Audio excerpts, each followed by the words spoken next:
Well, good morning and welcome to today's FS Club webinar. The subject today is really fascinating. We're going to be looking at the missing link in sanctions screening, I2 intelligence-led investigations to really understand risk. And we have here two guests, Michael Hoddy, who's the sales leader for I2 Group, and Philip Leeper, who's the professional services lead for EMEA for I2 Group. Michael may be well known to many of you. He's an old friend of FS Club, and we're delighted to welcome Philip. You'll also know me. I'm Michael Mainelli. I'm one of the directors of ZN, and I can only introduce these various seminars because of what I would call bluntly the tolerance, but the tolerance and wide-ranging interests of our sponsors who allow us to range very widely and freely across technology, economics, and finance. And in today's world, we're certainly seeing a lot of changes in the nature of international trade and the economics behind it, and an interesting change in the technology that's used to enforce a whole variety of economic rules, in particular sanctions. Now, many of us have touched on sanctions in many ways, but many institutions are equally just coming to grips with how to structure this new and somewhat convoluted and to be fair, rapidly changing area. Governments are imposing sanctions willy-nilly and quickly, and firms find it sometimes very, very difficult to respond. But deep in the heart of all of this, I2 provides a very interesting system. I call it a whiteboard, really, a whiteboard to help you with the more complex investigations.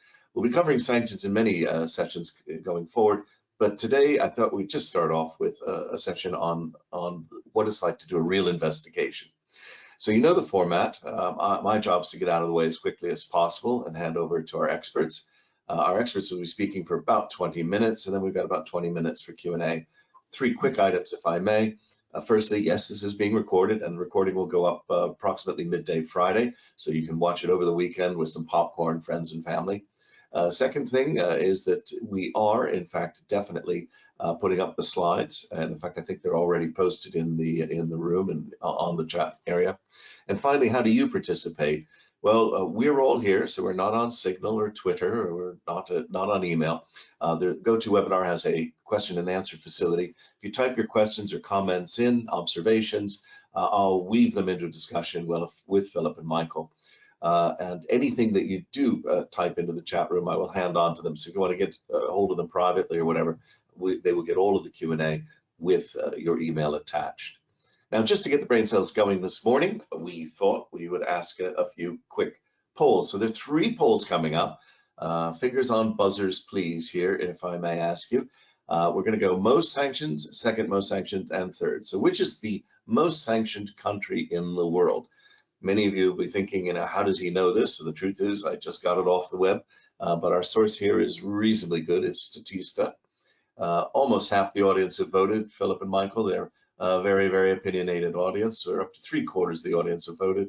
And I think we'll close this one and see what the audience says. So Iran has won here with 42%. Iran with 42%, followed with an equal split between North Korea and Russia. We'll move on to the next one quickly.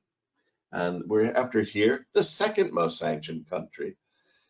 So North Korea, Iran, Syria, Cuba, or Russia. Again, guys, the audience have limbered up those index fingers, so we're already over the halfway mark. And I can see here, gosh, it's a tight horse race here. We're going to present those results now. And just under 50% believe the second most sanctioned is North Korea. And we turn to our final one, which is the third most sanctioned country in the world. And here again, I think the audience is getting frustrated, pressing randomly on those buzzers. Tight race here between North Korea and Russia. North Korea and Russia leading. We're there. We're going to close and show those results. And by a pip, North Korea gets it again at 38%. So here we are. The audience, just to remind you, Iran was first, and North Korea got second or third, depending on how you look at it. And now for the reveal, as we see the results. Interestingly, Russia, as you can see here, moved before the 22nd of February.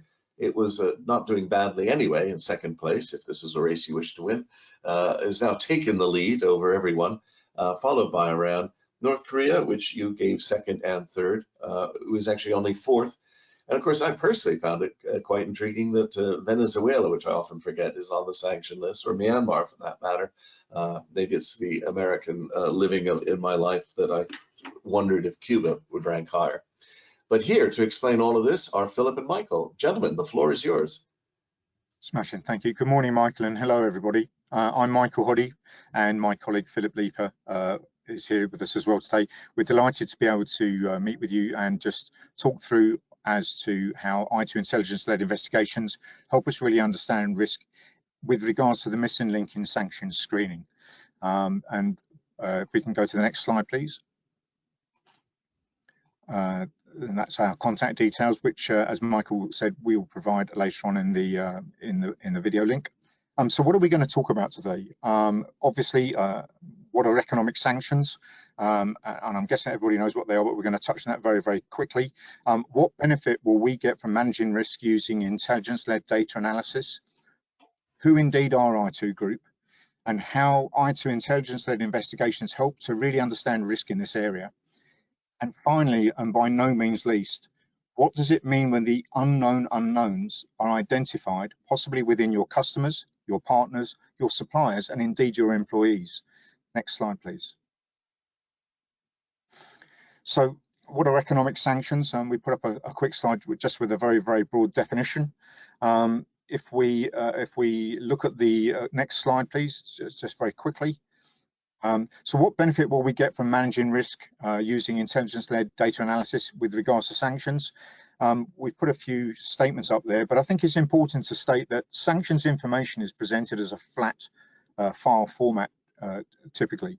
And, I think that what's quite clear is that having data provided in a graphical format provides context and ability to link less obvious elements and gain insight into wrongdoing. Michael alluded to this early on, that the sanctions area is becoming ever more sophisticated and increasingly complex.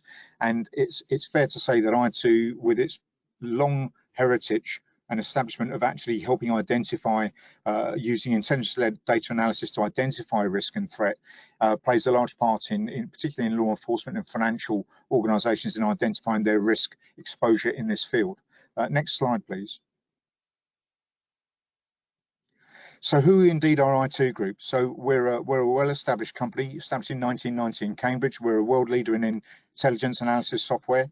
And again, so I'm sure that some of the audience may have come across I2 in some way, shape or form, but effectively, just reading from the slide here, just to give you an understanding, we empower intelligence analysts and investigators to discover, create and disseminate actionable intelligence to identify the perpetrators of criminal activity. And it isn't just sanctions areas that we work in. We work in, as we come to a slide in a short while time, we'll show that we work in a number of areas which will be very obvious to the audience, I'm sure. But I think that fundamentally we help unlock insights in unstructured and semi-structured data and documents and make it very easily understandable, not just for the experts, but also more importantly for the layperson, if you like, and the generalists that are in the room that are relying upon that intelligence to take informed decisions and take courses of action to manage risk and manage threat. And that's really quite a key aspect of where I2 has operated since 1990. Next slide, please. So again, who are the type of organisations that place trust in I2? And you can see on the left-hand side, probably some very obvious identifications. Law enforcement, we're very endemic in law enforcement. Intelligence agencies, central government, local government, military, banking and insurance, forensic accountants, law firms, sports integrity agencies, and retail as well. And there's a range of different use cases that we've worked successfully in over the last since 1990. You can see on the right-hand side, financial crime is quite clearly highlighted, including anti-money laundering investigations and sanctions. And again, that can be insider threat, it can be external threats. It tends to cover a whole ranging gamut of areas that operate in this space around risk. I think it's important to state as well, excuse me, this is not an extensive list, but it does give you types of organisations who have placed trust and continue to place trust in I2. And the use cases we've helped meet, and as I say, sanction areas is an increasing area of activity that we're engaged with a number of organisations. Next slide, please. So We've talked about visual analysis, but effectively I2 applies multi-dimensional visual analysis to address complex problems. And there are 4 key areas that we tend to operate in where we effectively reduce time to develop. We mentioned about the word before, actionable intelligence, for using a range of complex information data sets, covering network analysis, temporal analysis, geotemporal analysis, and pattern analysis to identify the areas that we're keen to understand our risk posture and how we can in fact then take actionable intelligence, I beg your pardon, which would in fact enable the analyst to understand the threat posture that they are looking to address and provide that information to the appropriate parties to then take the next steps in that process to minimize risk. Next slide, please. So we're now going to move over to Phil, and this is a scenario that we've called hidden in plain sight. I'll let Phil talk this through because he's now about to go through a demonstration of how we've worked to identify some threat actors in a situation that's relating to sanctions. Over to you, Phil. Thanks, Michael. So just to introduce myself again, my name's Philip Leaper. I'm a solution architect and I lead the I2 Group professional services team in EMEA. So we're a group responsible for implementing I2 solutions across Europe in many law enforcement and government agencies, law firms, financial institutions. So investigations involving sanctioned organizations can be quite hard to put together. As Michael said earlier, sanctions information is often presented in quite a flat format, often as PDF documents, where you know there are sanctions, but you kind of miss that context and the links where there are risks separated by more than 1 degree without a good deal of round tripping. So we're going to take a scenario where we have some information about a company and a subject of concern, and we know there are some sanctions against that company, but we're unaware of the full picture, the full story. It's just an example of the kind of investigation that becomes possible when you combine several sources of data and I2 to make that data visible. So so basically we believe that there are associations between the subject of concern and the sanctioned organizations. We're unaware of the full picture, so we're going to use multiple data sources to come together and layer information into a network to determine the associations between the organization and the nominal and get a full picture of the sanctions and the story behind them. Next slide, please. So here we see our subject, Elena Kuzyanova, and our organization, Economy Today. We've landed these on an I2 chart. So this is the I2 interface from an initial search against our risk database. So I2 is all about entities and links, or nodes and edges, if you prefer graph terminology. So the entities here are shown as icons on the charts, and the links between them will become visible once we start expanding out the data. The right-hand side of the screen here shows our record inspector, where we can see details of the entities that are selected on the screen. And everything that's shown on the chart is kind of governed by our charting scheme. So we define how everything is displayed to the user, any labels and specific attributes we might be interested in. So on the face of it, this Economy Today appears to be a legitimate organization, but we are aware of the sanctions. So we'll expand out from our external sanctions data set to find out some more. Next slide, please. So the expanded Economy Today organization has some sanction events related to it for things like operating for or on behalf of the Russian Federation, appearing on the OFAC SDN list, and having fraudulent activity at banking and cryptocurrency exchanges. So we can navigate through these events, we can see the detail in the record inspector, and we can follow out links to the source data from the details. Next slide, please. So if we use another data set for corporate associations, we can see this linked to another company, which appears to be a consulting organization. but also has significant sanctioned events associated with it. This is for things like, primarily for sowing political discord during the 2016 US presidential elections. So all of these organizations, regardless of any nefarious activities, are businesses, and those businesses have payrolls and directors and employees and legal obligations to provide documentation. So those items become a matter of public record, and they can be leveraged to find associations. So you can see here we've started to use some conditional formatting. So this is a feature within I2.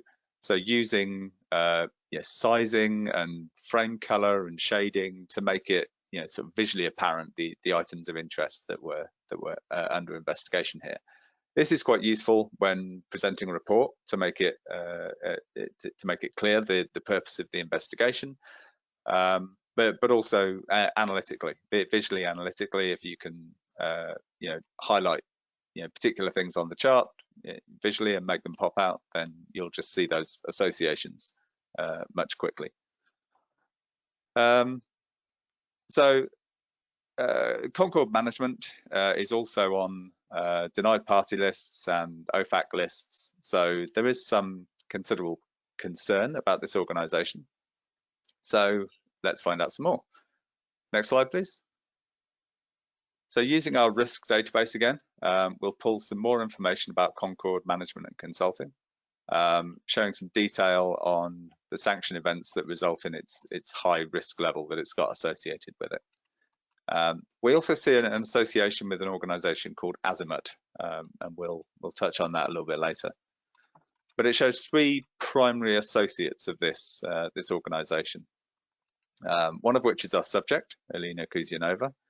And because she was already on the chart, she's been pulled in and connected to the network, along with Yevgeny Prigozhin and Dmitry Utkin.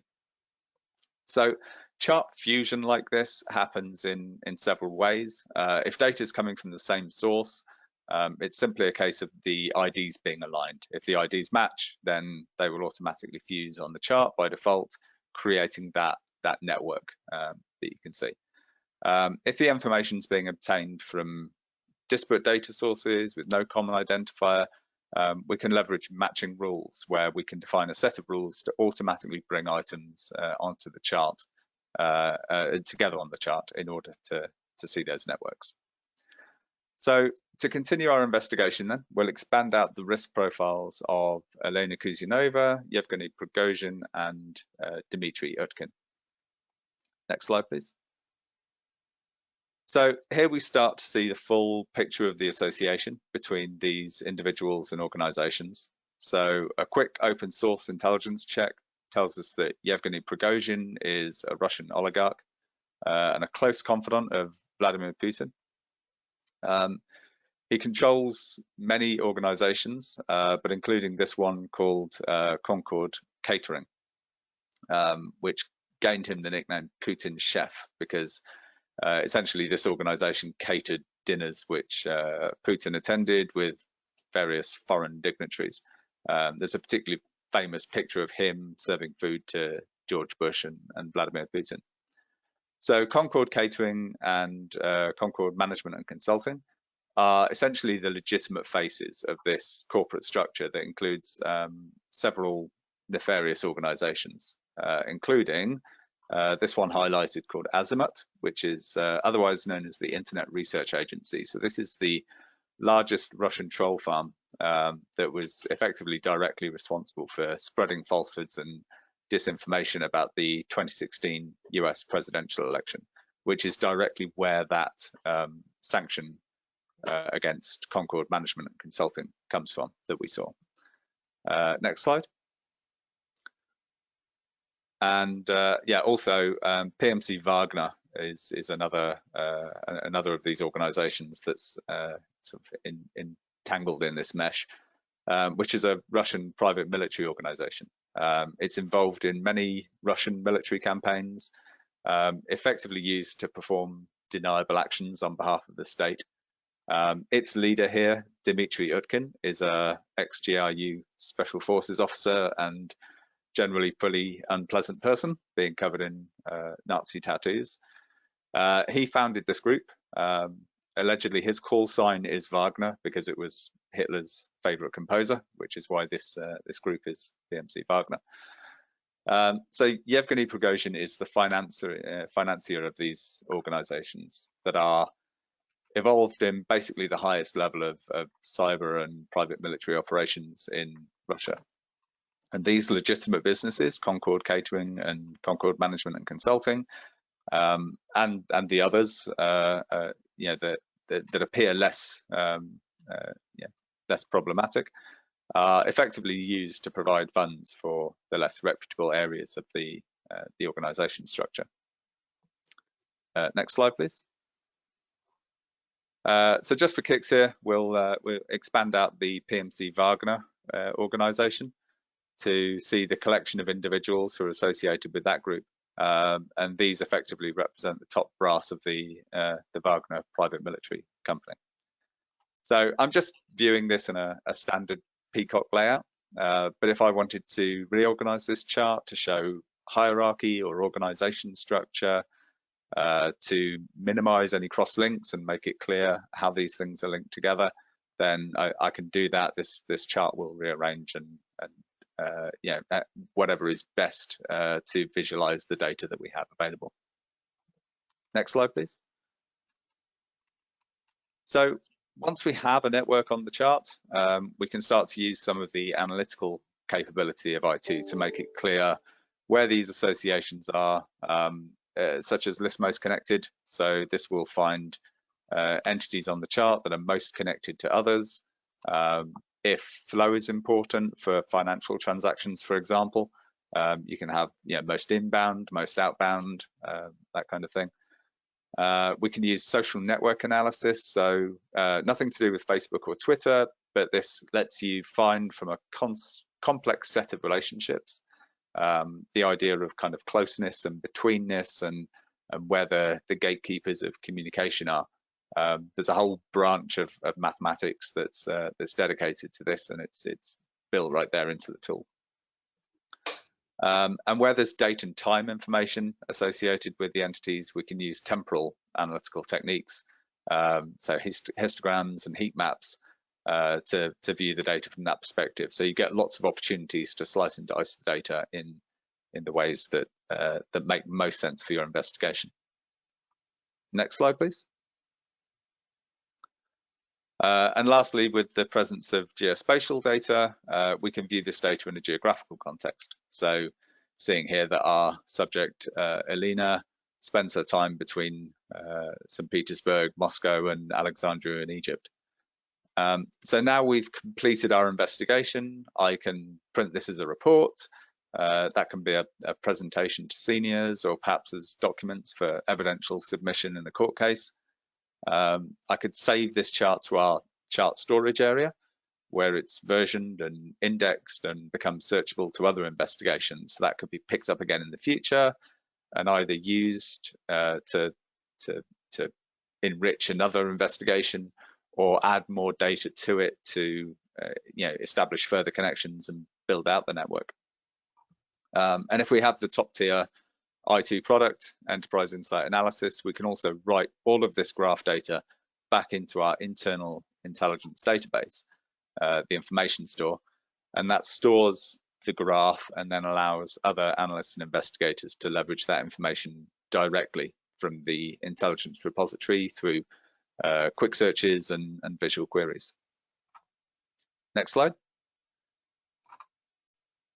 So yeah, we've seen I2 and some of its investigative analytical capabilities when used in conjunction with internal and external data sources. We've shown an investigation opening up from a kind of initial person organization to a full context understanding of the relationship and the wider associations. And hopefully we've shown how your businesses might benefit from this contextual understanding of risk through intelligence-led investigations. So, any questions? Great. Great. Well, thank you very much, Philip and Michael. We've got a few questions out there. Please do do feel free to send in more. We've got enough time, I think, to cover most of them. I've got a quick one here from Bob McDowell. Does the speed and even the capriciousness of sanctions present you with great challenges? How do you manage them? Absolutely. So yeah, if you were trying to maintain this intelligence yourself, then yeah, you would be having to effectively ingest new data every day and make sure that it's kept up to date. And it might even be on an hour by hour basis if the situation is in Ukraine is anything to go by. You can have changes in within a day of significant events.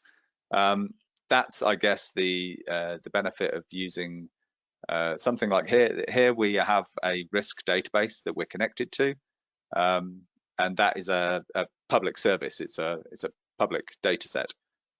So we're connecting out via APIs. We're pulling that data in dynamically. So every time we do that search, we are bang up to date. We've got all the latest information, and there is an organization out there whose job it is to make sure that that's the case. So I'm pleased you mentioned risk.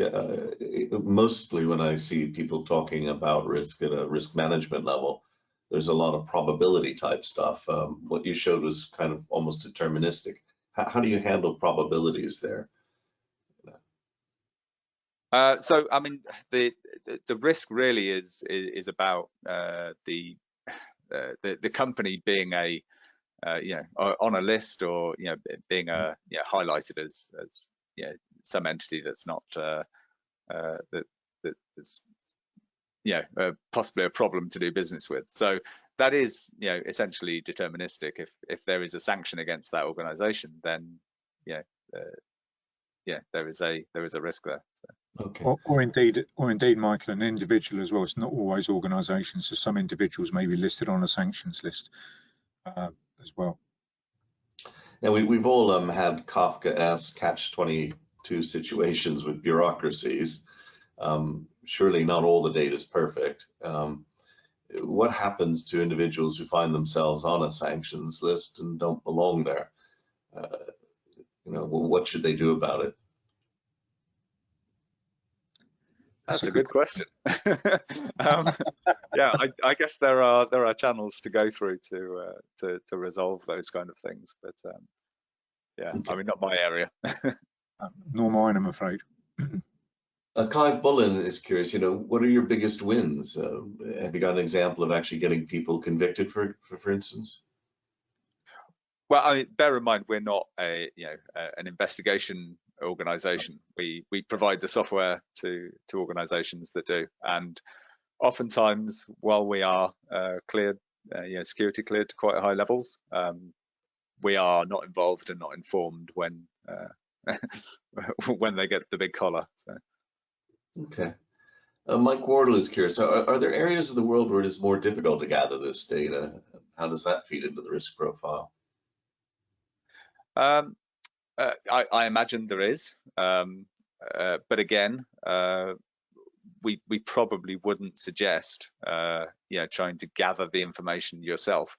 There are organisations out there that whose job is to gather and disseminate risk information, and that's the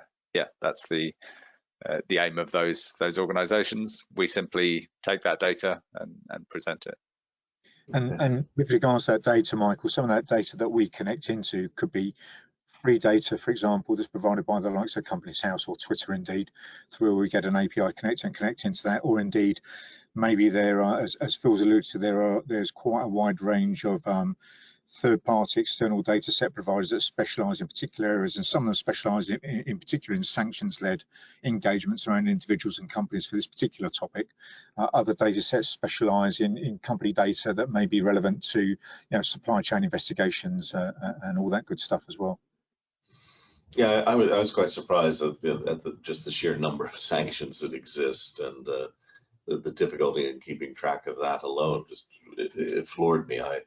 Not dealing closely in this space, I'd assumed it was sort of, well, you've got a few problems if you want to do a trade with the country, but the sheer quantity of instruction is huge, is overwhelming.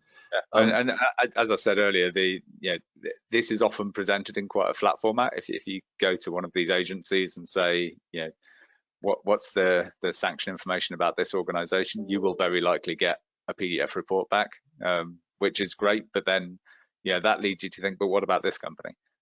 So that's where something like this, we can lead from one question to the next very quickly and easily by pulling that data in, becomes quite useful. Yeah, sounds like a lot of late night reading. Again, just coming back on, so I can come back to Phil's point. Again, it's important to stress that the entities, links, and the graphics or visual analysis that we provide helps kind of provide complex situations and patterns of connections become more easily understandable, not just for the specialists that operate in this area and that live this day by day, but also for other parties that need to be informed of the level of risk that they're exposed to and take the actual informed decisions that they need to take. Now we have a question here from Bob McDowell again, but this time I can answer it because in the green room that preceded this, we were having a look with Philip and Michael. Bob asks, I assume cultural exchanges are outside the orbit of sanctions. Au contraire, Bob. In fact, not only are they within, but what surprised me was if you're doing international aid work or development work in countries with sanctions, you could equally be subject to sanctions there, which surprised me. But I guess maybe it shouldn't surprise me. It's an easy way to get around it. Oh, I'm just delivering aid, one might say. But Bob does continue with a couple more questions for both of you. So Philip and Michael, is substitution of assets or jurisdictions considered a violation of sanctions?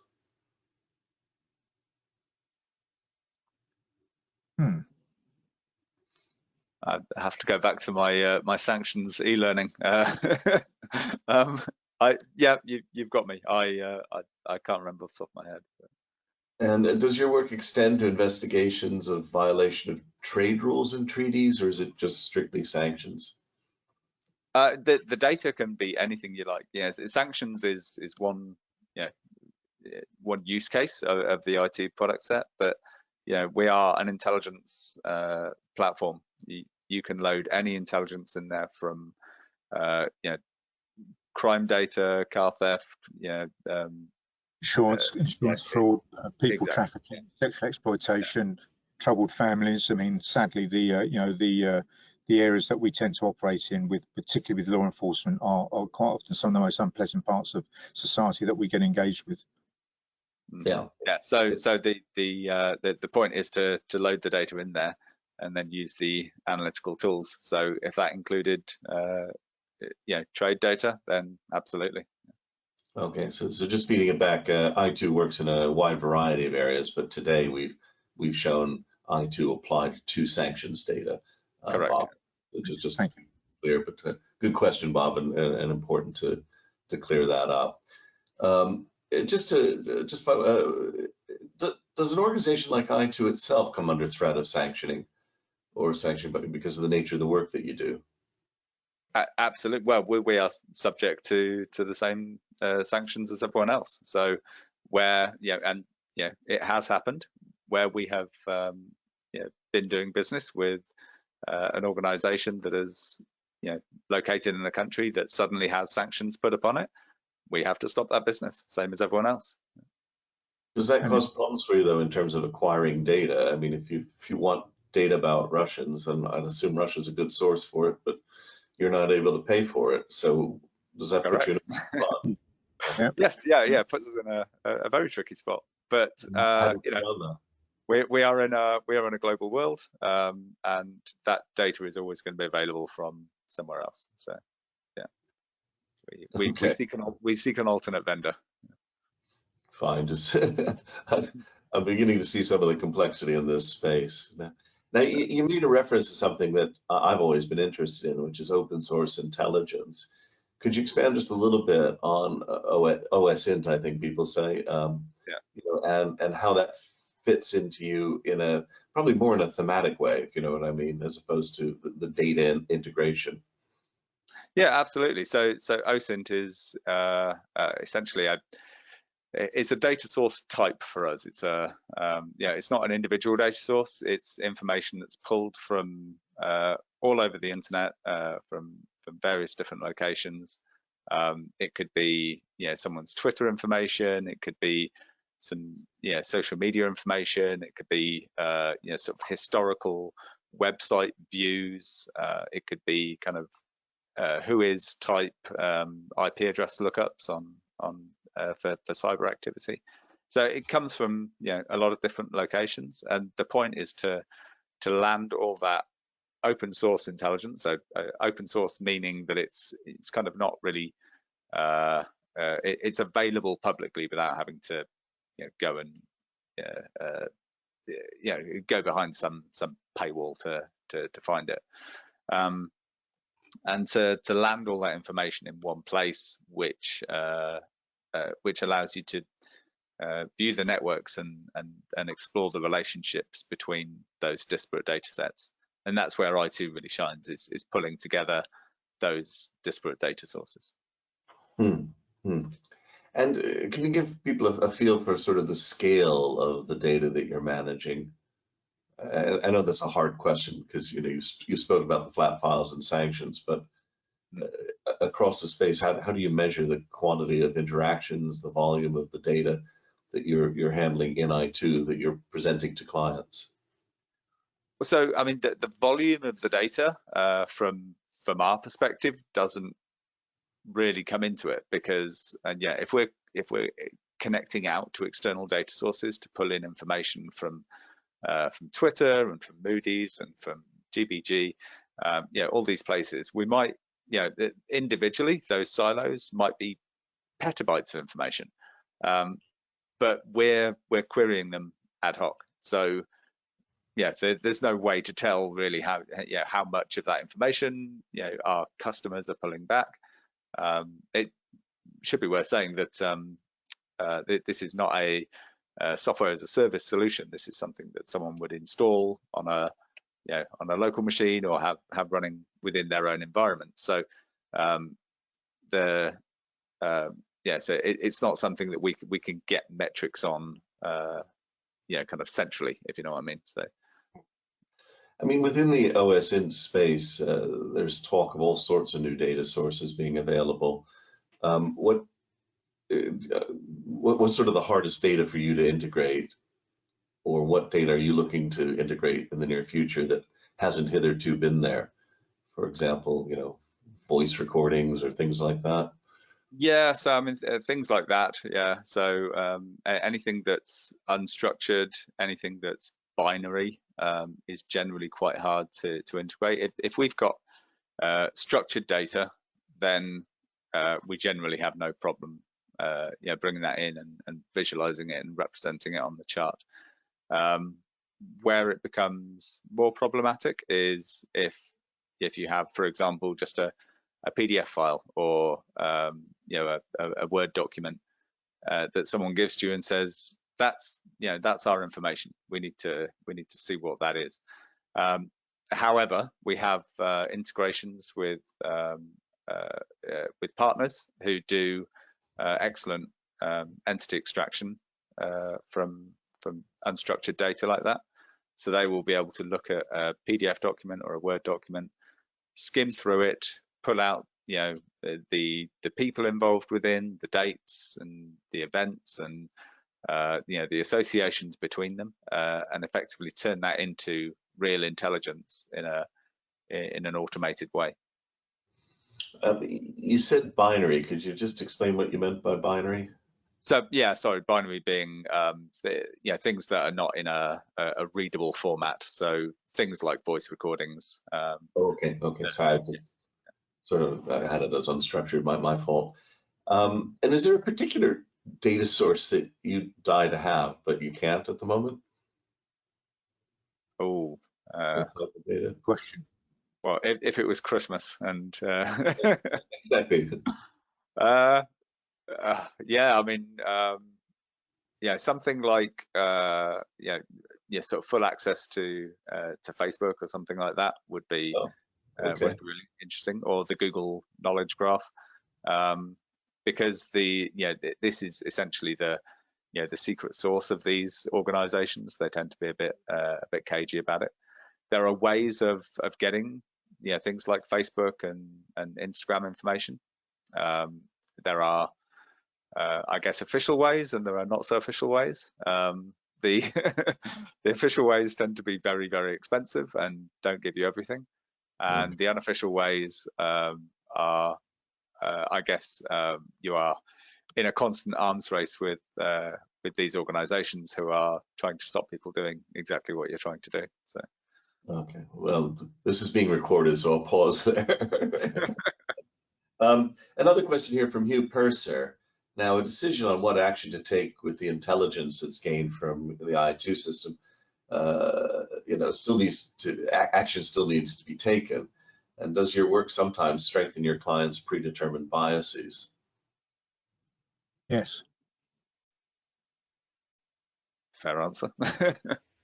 Good, nice and terse. Could you give an example? You mean in terms of the fact that we've helped an organisation find something of interest that they then had to take action and submit it to the authority of prosecution?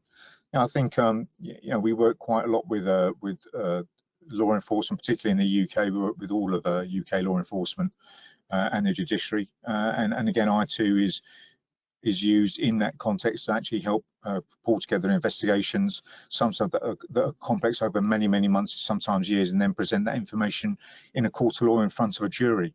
And in fact, getting back to what we talked about at the beginning of this presentation, Michael, it's quite often more beneficial.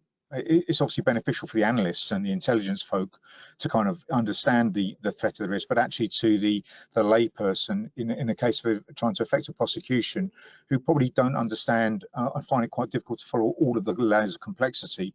That's where I2 really does shine in terms of bringing it down to a level where people can feel quite comfortable with the information that's presented and form appropriate opinions that can lead to action and indeed prosecution.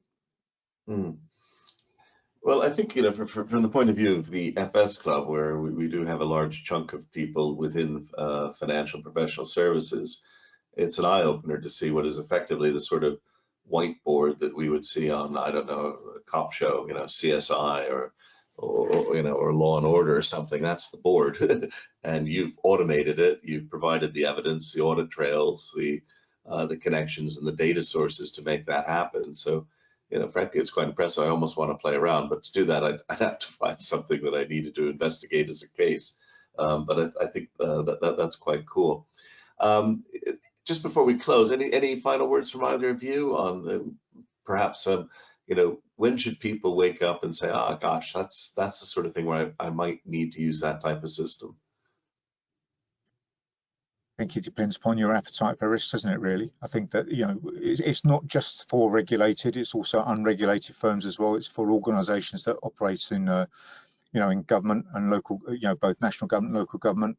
We would encourage all organisations to perhaps take a more positive posture with regards to reviewing their risk position and using open source intelligence to actually understand how they are exposed and to take actionable intelligence to take the necessary steps to either identify wrongdoers within their own organization, if it be supply chain or employees or sometimes even customers and also and partners, but also to identify where they may be exposed to threat and risk and inform the appropriate authorities of the information that they're presented. Actually, I'm going to slip a quick one in where suddenly we got more questions. Diana Downing, curious, do you have any experience with greenwashing? No? No.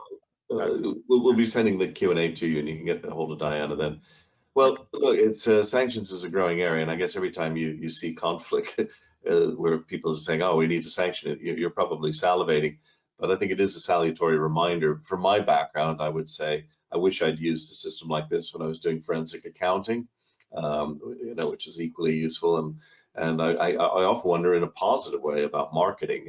Why can't I whiteboard how I'm going to get? What are the interactions with my clients? How can I get hold of them? What's happening there? So I think there are more opportunities for this type of approach to be used. but it is great to see the automation of that type of thinking. So I'd like to thank you very much for presenting it today. I've had quite a number of questions. As I say, they'll all be sent on to you. And I'm afraid I need to kind of do three quick rounds of thanks. Firstly, to our sponsors, many of whom are probably also using your software or would like to use your software. But thank you very much, sponsors, for letting us host this. Secondly, I'd like to thank the audience. Really good stuff, full of interesting insights here. And very finally, of course, and most importantly, may I thank you, Philip and Michael, for coming on today.